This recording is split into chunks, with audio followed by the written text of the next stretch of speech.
Hey, how's it going? Wait, let me start one more time because I said that a little weird. Hey, how's it going? Welcome back to Tool Show with me, Master Dan, the Journeyman shooter. And today it's a beautiful day, and I figured we'd do one of our little coffee time segments here. It's a gorgeous morning, and I'm up in Crescent Heights again. I love it up here. It's a beautiful spot to start off the day and get a little talking with my friends. And that's delicious. It was caramel drizzle, and we all know why Snoop Dogg drinks this one. And faux drizzle. No, I'm just kidding. I've said it a billion times, and that's it. History repeats itself. And what did I want to talk about this morning? And one of those things is history. Now, I know there's a lot of different people in history that you kind of never know if the story is actually true, especially the people that kind of created history. They can rate history, and that makes it a little bit tough. So you never really know what story you're getting is the real story, but one of the things I wanted to talk about was Benjamin Franklin, because Benjamin Franklin, he was kind of, it's a weird story for Benjamin Franklin, because he kind of, well, everybody knows that, Americans know that their $100 bill is the Benjamin Franklin. It's all about the Benjamins, as P. Diddy would say.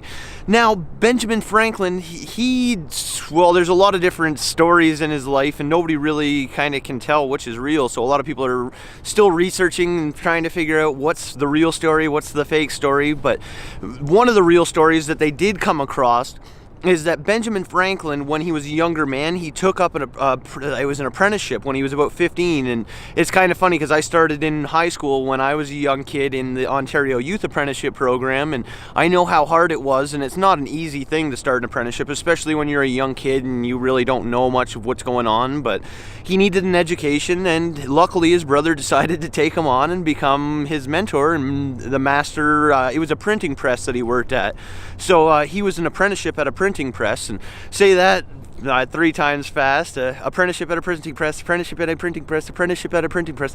That was all right. But so Benjamin Franklin was an apprentice at a printing press, and he worked for his brother. And part of that is you had to sign a contract, and it was a really serious thing. It's just like the history of apprenticeships, like the sword makers in Japan, the katana makers. It was very serious. They were allowed to beat their apprentices.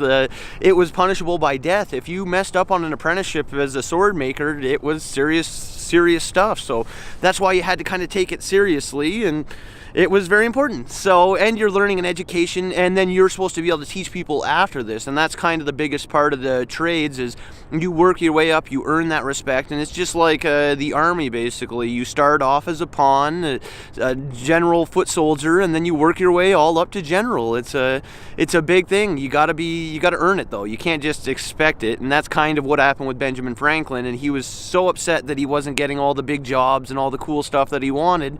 So what ended up happening was he ended up just bailing on it. He left his apprenticeship, he walked away and moved to Philadelphia to start working for somebody else as the same kind of apprentice, and that's all right, but the problem was it was illegal for him to leave that apprenticeship role, so he couldn't leave his brother, who was working as a printing press guy, just hanging like that. But he did, and his brother ended up going to the police and reporting him that he ran away, because it was also illegal to run away at the time. As a young kid, everybody, especially back in colonial America, everybody had a position, and you were supposed to respect your position. Everybody had to earn what they were, or they were born into it, which is that's another sad thing. I'm not a fan of that, because all the people that have had to work really hard for what they have, they weren't born into that lottery where you were born into riches, so you had to earn it. And that's why a lot of people kind of, when they start hearing the real stories of these people, they lose a little bit more respect. But it's interesting. So he ran away, bailed on his apprenticeship, moved to Philadelphia, and then he was a wanted man. Eventually they ended up just letting it go, but he was the guy that is on the $100 American bill, wasn't a wanted man. He was a criminal inside of the country that he helped make famous. He was one of the founding fathers, and it's kind of interesting because then they ended up sending him to Paris, and he was the French ambassador or whatever, or something interesting like that. And I guess he met a lot of women over there. He did pretty well, so that's good for him. But other than that, I wasn't really a fan, because I'm an electrician. I'm a certified master of electricity. I've worked most of my life, well, over half my life in the trades doing this single job. And I always remember hearing that Benjamin Franklin invented electricity, and well, sorry to say, sadly he didn't. There's it goes back to even the Egyptians possibly had some sort of battery powered I don't know, I think it was a flashlight that they used, or some kind of motion detecting sensor. No, I'm just kidding, they didn't have flashlights or motion detecting sensors. It could have been a light bulb or something, who knows what it was. But yeah, so Benjamin Franklin, he really didn't kind of do that stuff. But then it got to the electrical thing, and I was like, well, how did he do this? How did he invent electricity when it's been around for thousands of years? There's been people that have been trying to study these electric charges and all the other stuff, and then I kind of looked into it, and turns out he didn't really do the experiment. Possibly nobody really knows if he actually attempted the experiment.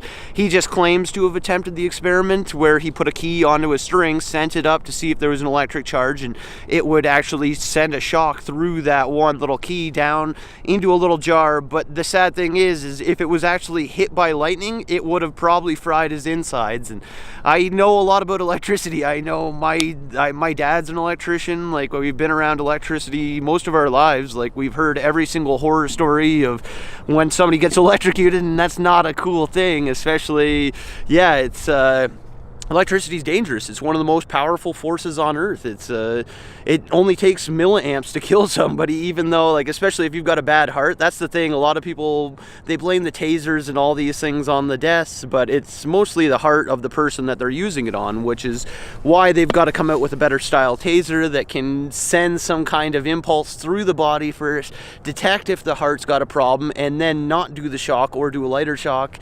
I have my own inventions, and most of them are all electric weapons, but yeah, that's kind of where I was going with that. So hopefully Benjamin Franklin doesn't steal that one. No, I'm just kidding. He's not around to do that anymore. And him and Edison are upstairs enjoying life and probably stealing ideas up there. No, I'm just kidding. They're good people. I don't want to talk ill about the dead because that's not right. And I'm just out here having a coffee. But that's the thing. So people don't quite know if Ben Franklin actually did the experiment that he claims to have, and if he did discover what he said he discovered, I guess. But at least it kind of helped get the discussion out there about electricity, and a lot of other people attempted it after, and some of them died. Electricity is a dangerous thing. That's why you don't mess around with it unless you go through an apprenticeship program. You learn, because it's just like life. You have to learn stuff. Like, even with this, I don't know what I'm doing all the time on television. I wasn't raised by television, I don't know, producers or whoever, like actors, nothing. Well, I guess we were all actors because nobody actually wants to be there at work when you're in the trades, so you got to pretend. And that's one of the reasons that I like acting, is because I grew up pretending. Like, I always had that smile on my face, like, yeah, I'm glad to be here, even though I'm in a sewer and raking out city sewer grates for nothing an hour. It was horrible. And then I got apprenticeship hours that ended up getting thrown away, and they didn't count, so I had to redo all of them. It's been one nightmare after the next, and that's part of an apprenticeship program, is these all add to who you are in life. And so I darn well better be on one of those $100 bills someday, or I'm going to be pretty upset. And that's about it. So you just got to get out there, you got to apprentice, and you actually have to do it. Earn respect. You can't just expect respect. And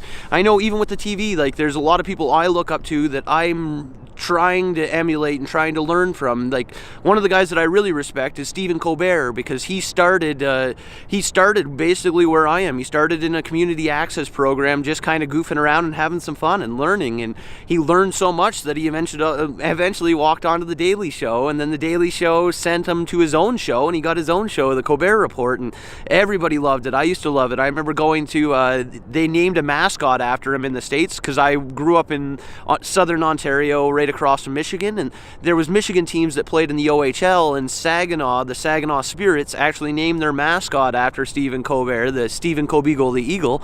And I remember the final night of the Colbert Report, before he took over for David Letterman at the Late Show, I remember that I went to the game where Sarnia played Saginaw in Sarnia, and sure enough, Stephen Kobeagle the Eagle wasn't there, but at least I think they won. I'm not sure.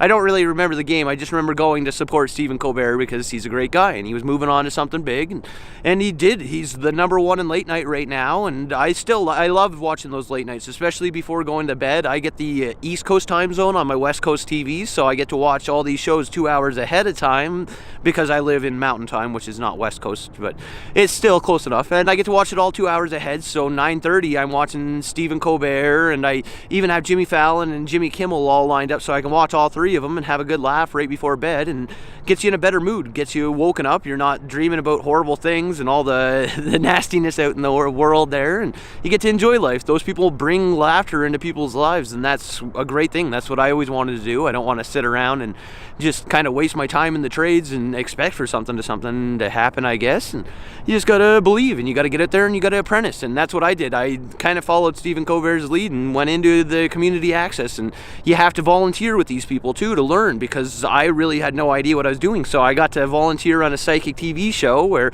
they call in and the psychic would answer what your future is going to be like or something like that. It was pretty funny but interesting at the same time, and I learned a lot. And especially if there was any problems in the studio, like most of the time with the microphones and everything, I found out what the main problem was, and it's usually Mercury in retrograde. But no, I don't know if it's Mercury in retrograde, but she did blame Mercury in retrograde for a lot of the microphone and TV problems, but maybe that could be it. So who knows? If you're having any problems in your life, blame it on Mercury in retrograde. And no, just kidding. So other than that, I'm kind of getting way off topic. Benjamin Franklin, that's where we were at, and he's kind of our man of the week here for our coffee time. So for Tool Show, I'm Master Dan, the Journeyman shooter.